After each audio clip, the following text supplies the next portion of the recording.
আমি আমার বিশ্ববিদ্যালয় শিক্ষকতার জীবন মিস করি। যত তাড়াতাড়ি সম্ভব কাজ শেষ করে কবে আমি আমার সেই জীবনে ফিরে যেতে পারবো, যেটা আমার ব্যক্তিগতভাবে আমার জন্য অনেক বেশি এনজয়েবল। আমি শুধু বলি এইটার মেয়াদের ব্যাপারে এখনো কোনো কথা হয়নি। আপনাদেরকে দুইটা জিনিস মাথায় রাখবেন কাইন্ডলি। সেটা হচ্ছে রাজনৈতিক দলগুলোর প্রত্যাশা থাকবে যে যত তাড়াতাড়ি সম্ভব নির্বাচন। আবার এই দেশে সাধারণ মানুষের যে সংস্কার আকাঙ্ক্ষা, সেখান থেকে প্রত্যাশা থাকবে এই সরকার যেন জরুরি কিছু সংস্কার করে যায়। কারণ আমরা দেখেছি অতীতে পুলিশ, বিচার বিভাগ, দুর্নীতি দমন কমিশন সহ বিভিন্ন রাষ্ট্রীয় প্রতিষ্ঠানকে, এমনকি পাবলিক বিশ্ববিদ্যালয়কে, এগুলিকে জনগণকে নির্যাতনের ওয়েপন হিসাবে ইউজ করার চেষ্টা করা হয়েছে।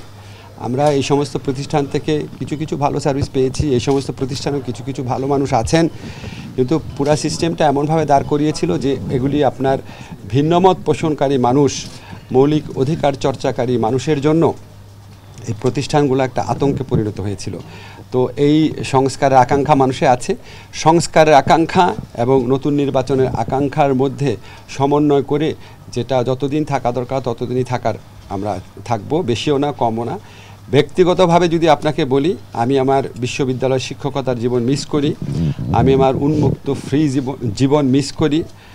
আমার ব্যক্তিগত অভিমত হচ্ছে আমি আমার যত তাড়াতাড়ি সম্ভব কাজ শেষ করে কবে আমি আমার সেই জীবনে ফিরে যেতে পারবো, যেটা আমার ব্যক্তিগতভাবে আমার জন্য অনেক বেশি এনজয়েবল। ফলে আমার ব্যক্তিগত অভিমত এটা।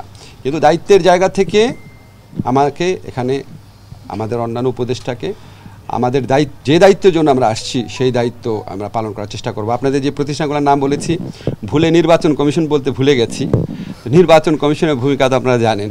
তো এখানে যদি আপনার ওভারহলিং না করা হয়, তাহলে ভবিষ্যতে যে সরকার আসবে তারা তো এই প্রতিষ্ঠানগুলোকে আবার সেভাবে ব্যবহার করবে। আমাদের অতীতের অভিজ্ঞতা সুখকর না।